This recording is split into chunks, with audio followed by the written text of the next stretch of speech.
Welcome to Real Estate Coaching Radio, starring award-winning real estate coaches and #1 international best-selling authors, Tim and Julie Harris.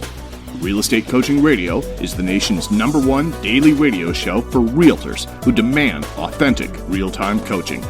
Get ready for fluff-free, unfiltered, full-strength honesty about what's truly working to get you into action, helping others, and making money now in today's real estate market. Now to our hosts, Tim and Julie Harris. 3, 2, 1, and we are back. Welcome to November 30th, 2020. Make the most of this November 30th, 2020. It's the only one you'll ever have. That's right. And, I got to say, there's a lot of people commented on our Sunday show. So if you guys don't listen to the Sunday show yet, make sure you get with the program. It's not like these shows, a little bit different, a little out of the box. So what they comment on? Well, a lot of congratulations that I finally got your CE done. CE, so of course, but thank you. And let that be a lesson to the rest of you. Let's see. We talked a little bit about the fact that this time of year, especially when you've had a really great year, and I would say a year where you've had a great year in spite of, a global pandemic and a bunch of other crap that happened this year. A bunch of other crap. Like a really significantly kick-ass A mountainous mountain of crap. Of crap. Yes.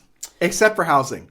Except for housing, which is the miracle of the pandemic. Okay. Yes. So especially in this case, how so many of our listeners and our coaching members are feeling that whole, oh my gosh, can I do it again? And they're kind of freaking out a little bit about that. Oh, we talked about that at the start of the show yesterday. That's really resonating with them. And that's why I think it's extra important that we do things like this week's podcast, 15 Things to Embrace While Planning for Your Best Year Ever next year.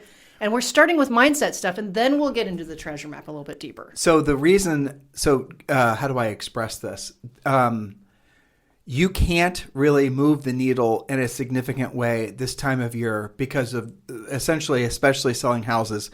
The rest of the world is going to push back to the point where you're not going to have a chance. I don't know how to say that without. You just have to accept the fact that it's a little. It's bit, Christmas, right? It's the holidays. It is what it is. No, and so if you burn yourself out trying to actually act against what the market has to give you, you're going to essentially burn yourself out, and you're going to frustrate yourself.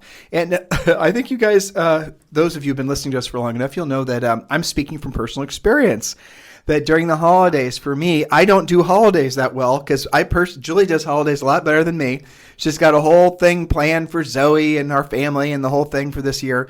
But I get a little bored and I get a little frustrated. But really what it is at the end of the day is that my software is not designed to slow down for long periods of time. And then I start to develop little neuroses. And I know it's irrational.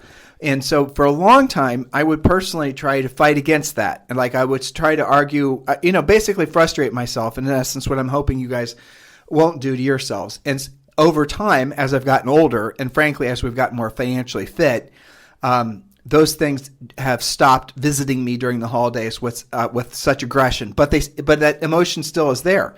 And that's part of how I'm wired personally. That's part of my own original software. But you're better at recognizing it now. Right. And so what I'm hoping all of you guys will realize is what it took me probably, I would say, 49 and a half years to realize is that the best thing to do when you're during holidays in real estate is just do nothing. I mean, just to, reset yourself. And I gave myself a A+ for taking last week off. We didn't do any podcasts. It was the first time probably ever that I actually had a consistent week off where I didn't drive myself crazy. And with, the normal things that people who are small business owners worry about. And it's funny, too. It's like I heard somebody say this, it's so true. When you're a small business owner, you have antivirus software running in the back of your head constantly. And depending on who you are, it's, differing levels of intensity. And back when Julie and I sold real estate, my antivirus software was very intense.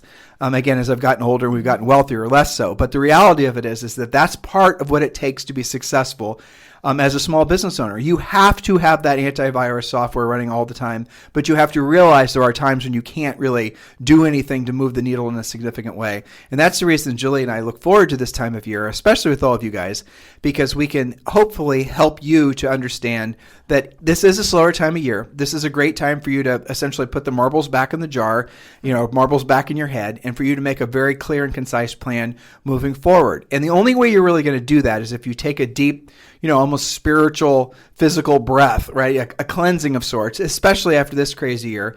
So you can, in essence, allow the new operating system to load. The new operating system has to link up with the software that's already in your head, and then you can actually have something that's, I think something to look forward to, something you're going to be excited about. And that's the only way I've discovered personally to make it so that antivirus software doesn't dominate my subconscious brain looking for problems to solve, is if I actually have a very clear, concise plan that I'm looking forward to, that I have a high level of certainty that will work going to the new year. And again, hopefully you guys are all learning from that. And if you're a little bit neurotic about, like I am, looking for things to worry about, especially in the business, then maybe you can learn from that. And you can learn it before I did. Did I say that? Yeah, absolutely. This is the real estate confessional today. I'm totally Were with you surprised to hear me say that? No, not really, because, we've lived through a lot of those cycles together. Yep. And I think that it's also harder when you live in parts of the country that are getting slammed with ice storms and hail. It's depressing. And gray skies, and the leaves are off now, and it's cold, and you're still having to get out there and do stuff. It can be tough, and I think the most important thing is to recognize when you go through those types of stages that, okay, I'm feeling this way.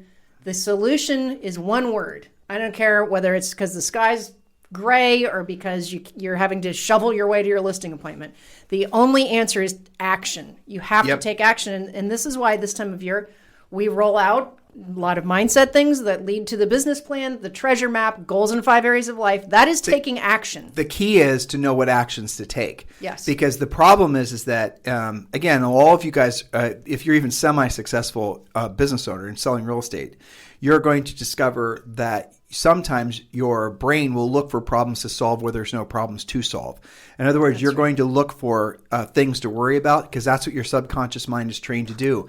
And there's a lot of benefit from thinking like that because it saves you from, it basically causes you to have a little bit of, what would it be? Ability to look forward and solve problems before they become problems. And some of the best, most successful entrepreneurs, they won't necessarily say it as plainly as we're trying to say it today. But being a little bit of a neurotic, worrisome type person looking for problems to solve in your business, that actually is a quality of a great entrepreneur. Of great entrepreneurs, it's a fad to try to act like you're Buddha, trying to act like there's some sort of seeing all, guru. But that's not really what makes them successful. What makes them successful a lot of time is their neuroses, is the fact that they are worriers, the fact that they are looking for problems to solve. But again, the point of it is this time of year, there's no real sense in torturing yourself with that. So do force yourself as much as you can to take a hard, take a breath and have a hard reset. So Julie and I Julie wrote down 15 points to embrace or thoughts to embrace while planning your best year ever. And before she gets to point number 1, I've got a new announcement. As I promised yesterday, we are going to make available our real estate treasure map for free. Now, to get the real estate treasure map for free and 7 other books, by the way, including Think and Grow Rich for Real Estate, you have to text 2021. Okay, so this is kind of complicated, but hear me out. Text 2021, next year's year, right? 2021, and text it to 855-685-1045. So text 2021 to 855-685-1045. So just enter in the phone number just like you were texting somebody, and the phone number is 855-685-1045. And then in the message part of your texting, just put in 2021, and we're going to text you back a link. You click the link, and then basically you're going to be able to go right to our website.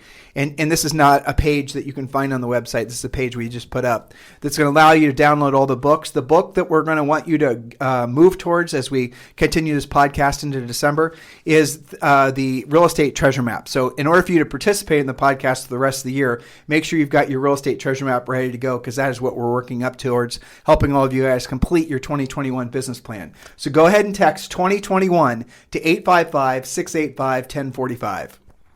Very good. I'm glad you set that up. It's going to help a lot of people. So 15 thoughts to embrace while planning your best year ever. So here's the thing. We wanted to get your head straight before we do the drill down on the finances and the goal setting and all of that good stuff. So point number 1, train your mind to see what's right and positive. Are you overwhelmed, or are you dripping with opportunities? You see the difference in what you tell yourself there, right? How many of you guys have had a really kick-ass year and you're like, oh, I'm so overwhelmed? Now, that just means you're dripping with opportunity. Are you busy, or are you productive?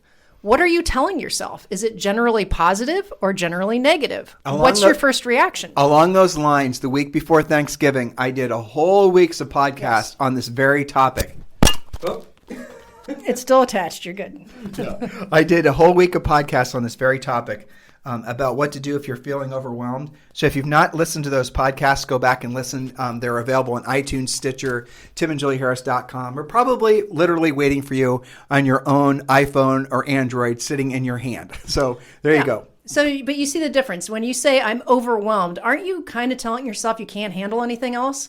Versus I'm dripping with opportunity, which implies that you know what to do with opportunity and you can move forward. Well, as we discussed on that podcast, what overwhelmed really is just disorderly thinking. That's all it is. That's it. It's essentially, and this goes again. And it's an excuse. Right. But it is an excuse, but it's mostly disorderly thinking. Mm-hmm. And if you, again, it's a normal function of this time of year. I think a lot of people feel overwhelmed and they're looking for direction moving into next year. And that's the reason you guys have to get your real estate treasure map. So just text 2021 to 855-685-1045. Point number 2, Mrs. Harris. Point number 2, your challenges are helping you grow in ways you can't currently imagine. Adopt the saying, it's too soon to tell. Welcome the opportunity to conquer new situations. You are the sum of all of your experiences, so be sure to appreciate each one as part of that quilt you're weaving throughout life. Make sense? Yeah, I love that. I don't think there's anything to vamp on as far as that topic. But the too soon to tell thing's powerful. Both, when positive and negative things happen. You don't really know the direction that you're supposed to be learning until you've gotten through the woods. Well, let's drill down on that ever so slightly. Yep. So here's the thing, guys. What burns you out emotionally is when you over-celebrate your wins and only over-grieve your losses. And so the powerful thing to say to yourself is when you have a really great win, you can have, accept the congratulations from other people. That's great. But don't internally over celebrate it or overly, essentially get yourself worked up. Just tell yourself it's too soon to tell. And then the flip side to it is if you have a loss, same thing. It's too soon to tell. You didn't get that listing. You didn't take those listings.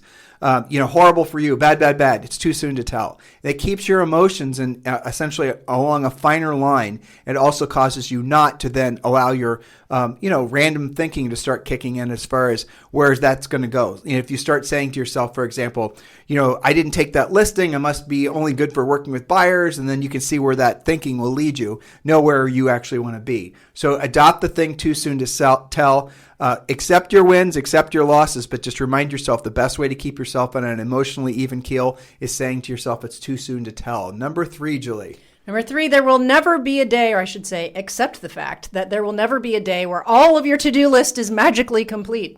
Your voicemail is empty and your texts are all answered.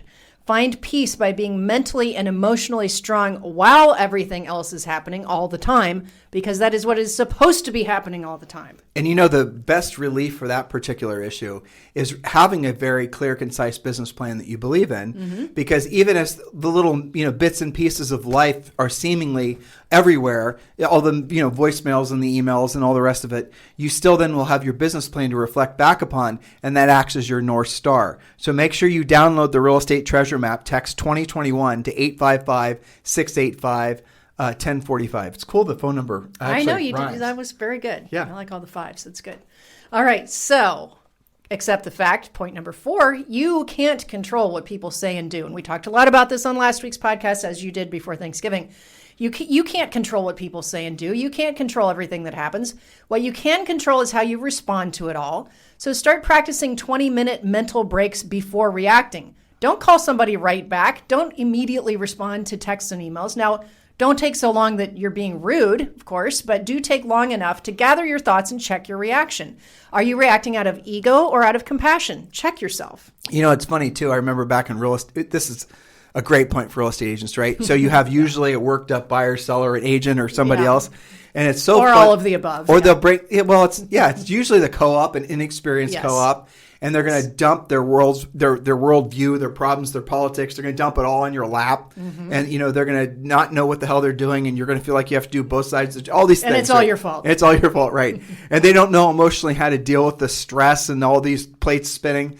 It's so funny. Sometimes the best thing to do is nothing. Because we have to remember that. Then they're going to they're going to basically solve their own problems. And those of you who are running your own businesses too, this is another little powerful trick. is that when you have people that are, acting erratically or emotionally, and they have all these problems, if you put yourself in a position that you're going to be the seeing eye problems, the all-seeing problem solver, you're never going to get anything done. You're always going to feel a little bit overwhelmed because you're going to have all these people that are tapping you for your emotional energies. And one of the tactics that we suggest you use, and this again works in all aspects of life, by the way, is that if someone has some particular issue, they have to fill out a form. The top thing is stating what their problem is, and the second part of the form is stating what they see their best 3 options for solving their own problem is. And what you'll find is most people that would have brought you some sort of problem that only you could solve, you're going to discover that because they're unwilling to fill out the form, the problem never actually shows up in your life, because they know that they're just wasting their time. Or if it was a real problem, they'll self-discover their own answer as they're completing the form. And if the problem still exists after they complete the form, read the form, make sure they took the exercise seriously, and then you circle which solution that they came up with that you think was best. What that'll do ultimately is it makes it so you have less emotional issues for other people that you have to solve. And also be very observant. You might be welcoming in all these people asking you for your input and advice because your ego loves to feel important.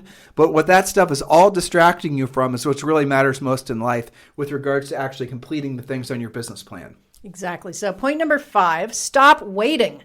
If you wait until you feel 100% ready, you'll be waiting the rest of your life. Do you wait all day till it's time to stop working? Do you wait all week for the weekend? Wait all year for your vacation? Wait for everyone else to respond first? All of the waiting eats up your life energy. So maybe monitor yourself. It would be a great coaching exercise to see in the course of the day how many times you're waiting. I hear it sometimes on Premier coaching calls. Well, I'm waiting for that lead to call me back. I texted them, so I'm waiting for them to text me back. I'm waiting for the market to change. I'm waiting to find this, waiting to find that. Stop the waiting. So the waiting actually creates the stress, to Julie's point.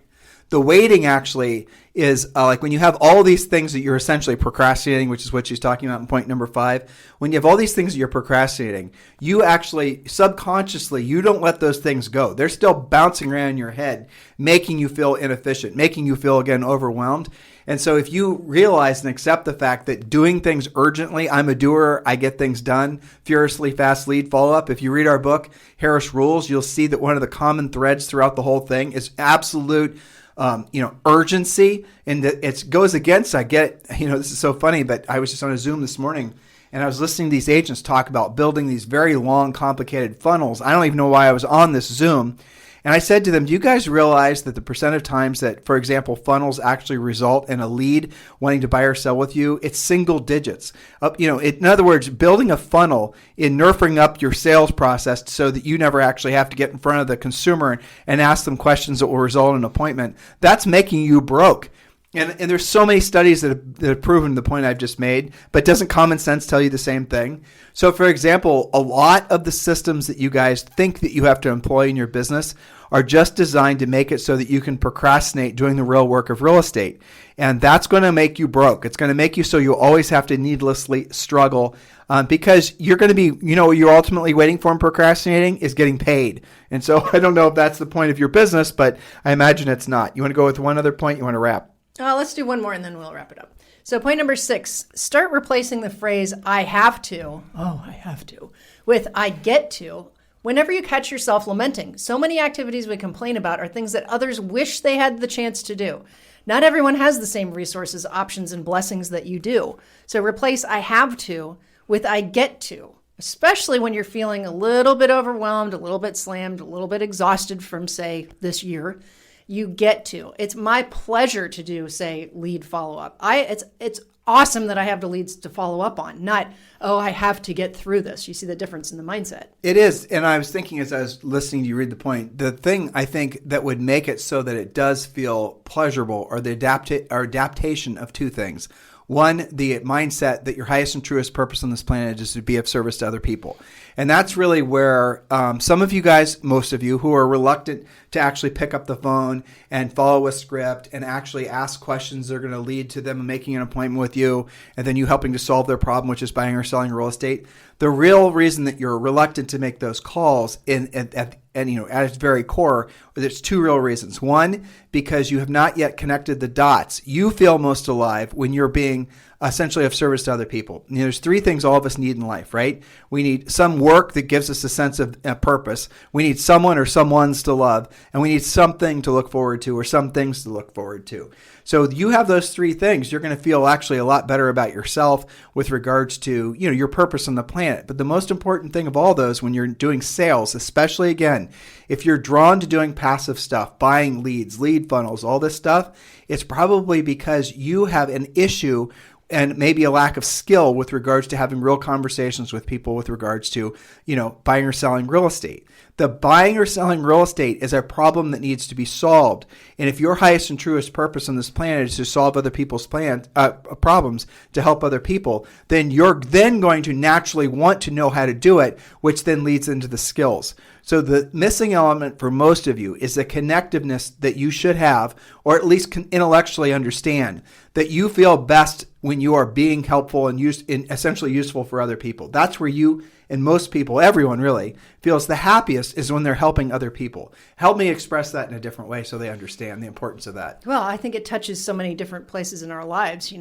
What is it? I think this is the reason why you see a lot of people or a lot of statistics when people retire, if they don't find something to manifest helping, whether that's their family or a new hobby or a tradition or a new part-time job, that, like within a year they have a heart attack and die.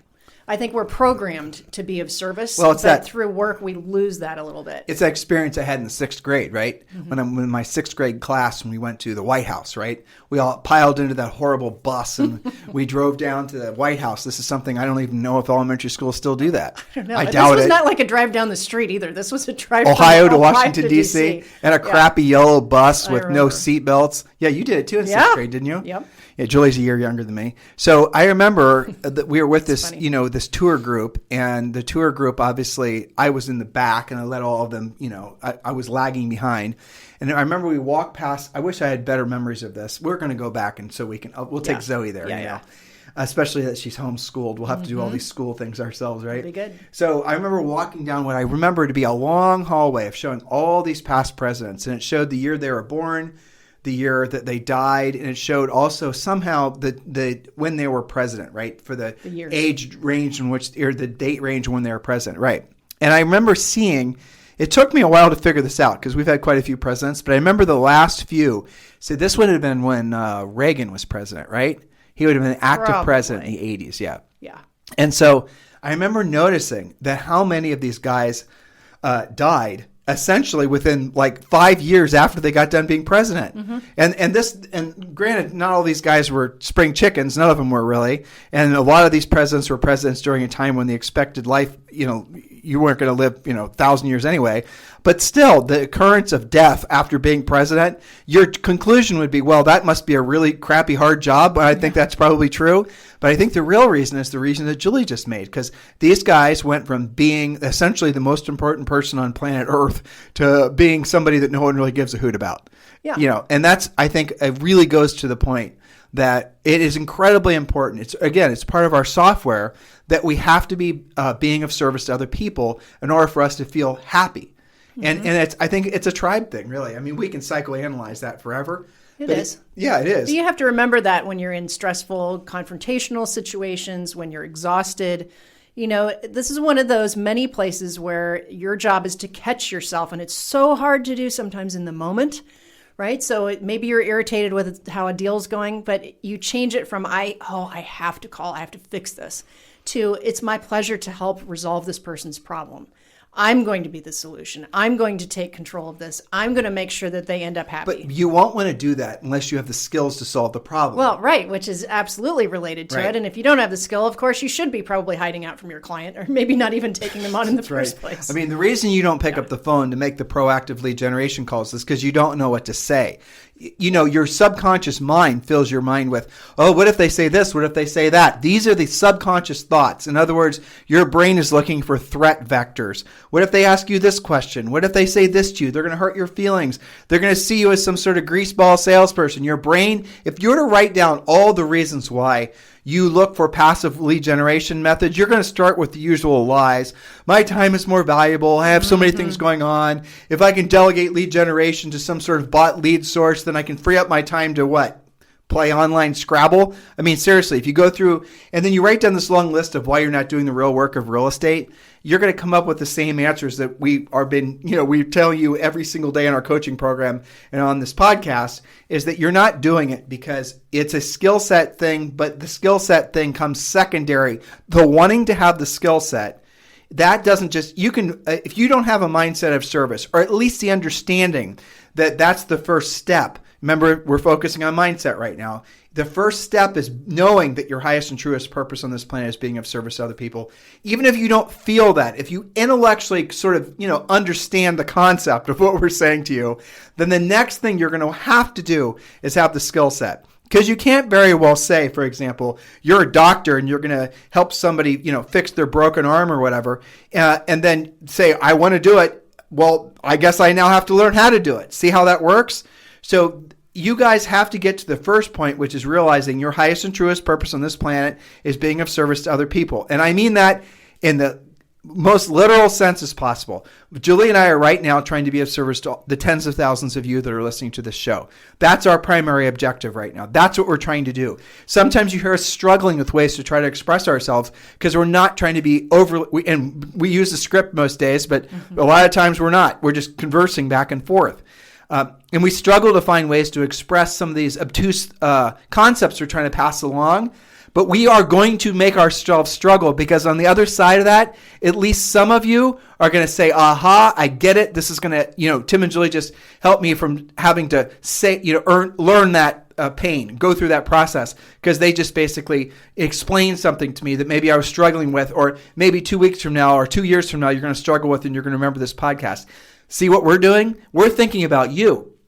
We're trying to help you. Yes, occasionally I'll sprinkle in an ad, right? Of course. It's your job. We're not running a nonprofit. Okay. It's my job. It's your job too. Yeah. But we're starting with the idea that our whole purpose is our North Star is being of service to all of you guys.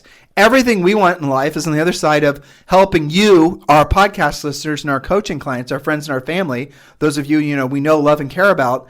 On the other side of us helping you accomplish what you want in your life, we accomplish more of what we want in our lives. That same exact formula is the formula for success. That's what it is. If you don't have what you want in your life, it's because you have not yet helped enough other people in their lives to get what they wanted in their lives. Do you guys get it? It goes back to being of service to other people. You're of service to more people. In other words, you have the skill set that people are willing to pay for. You help them accomplish their goal, solve their problems. And the other side of that is you start then accomplishing more of your own personal goals. This is how difficult life really is. See how simple it is? Very basic stuff here, but this is the truth. It doesn't take you, shaving your head, wearing a red robe, and going to the top of the Himalayas and sitting in a monk position and praying for. It doesn't take all of that. No. It does. It just takes very basic stuff like what I just expressed to you. What are you thinking? Well, but it does take recognition of that and taking action, which is very simple, very curable, very learnable. None of this is particularly hard. I think the hardest thing of all of it, it's not learning a script, using a script. That's not hard.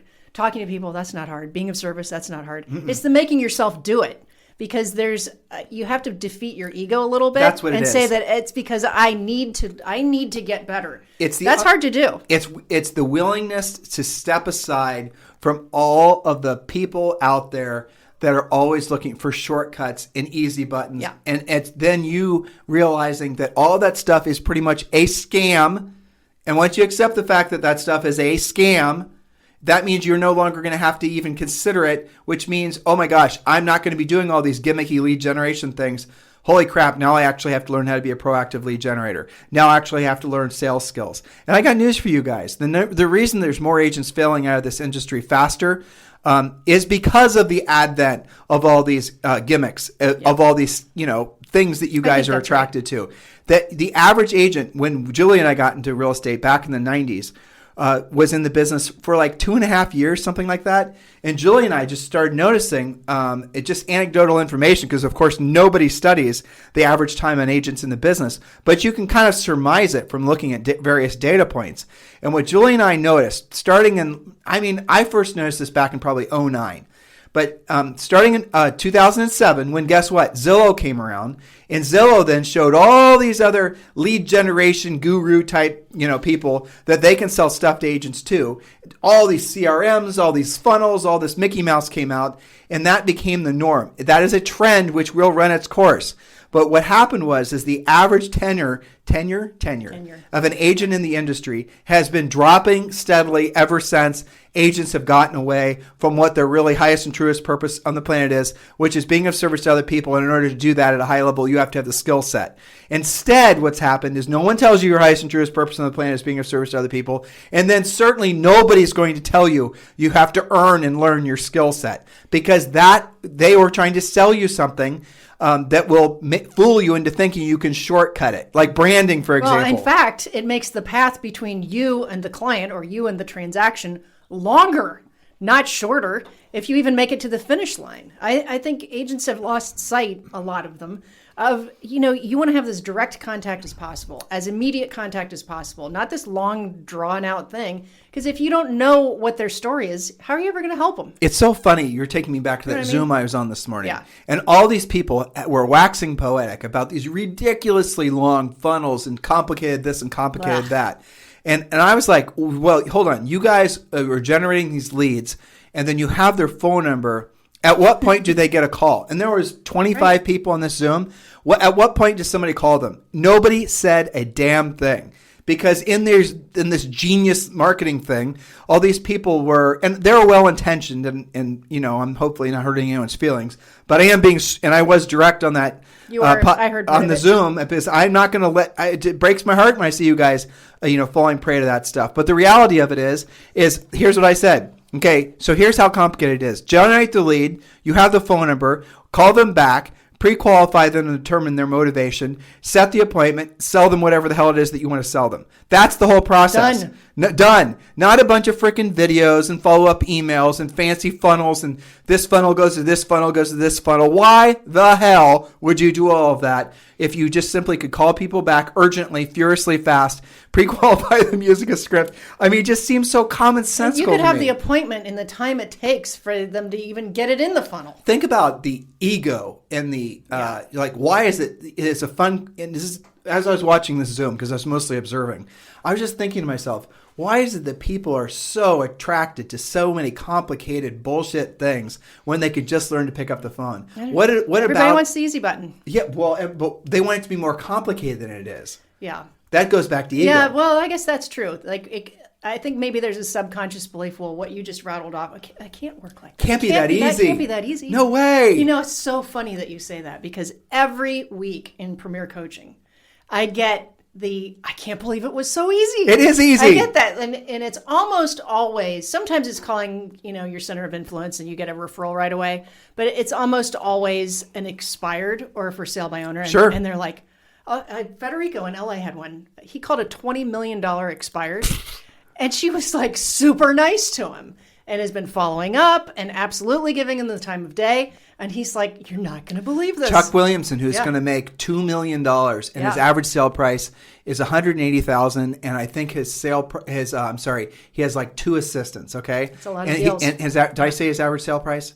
175 or 80, right? So he's selling a crap ton of houses by himself. Mm-hmm. He gets all of his business from centers of influence and past clients. He does call them, but FSBOs and expireds. What is it? The other source? Probate. Thank you. And but he calls them. He calls them. Yeah. He doesn't. There's no drip campaigns. I tell this story because it's funny. I had to teach him how to use Facebook because he wanted to set up a Facebook business page. I love stories like that because it's so simple. But you know how many truth. people listening are like, "Oh, it can't be that simple," but it is. They want it to be more complicated because they were looking for an excuse not to do what makes them uncomfortable. See, I think it's actually more effective for people like Chuck and Federico and a lot of our other coaching clients. I think it is easier for them because everybody else is so distracted with all of this other crap that when they actually call, they do feel the love. They do. Not every time, but oftentimes they do. They're like, "Oh, this isn't a recording, is it?" you're actually calling me. Yeah. I think it's awesome. In So, this day and go them.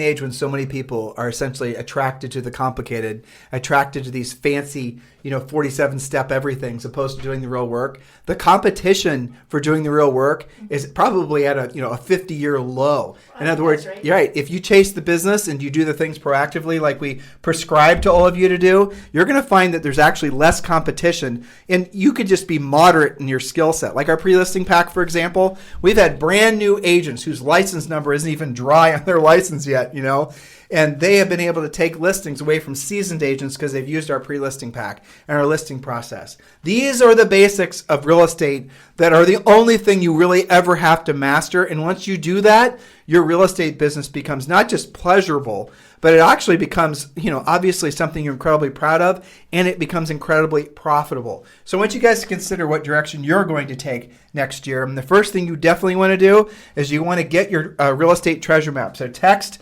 the numbers 2021-2021 to 855-685-1045. Text 2021 to 855-685-1045. In the meantime, you guys have a fantastic day, and we'll talk to you on the show tomorrow.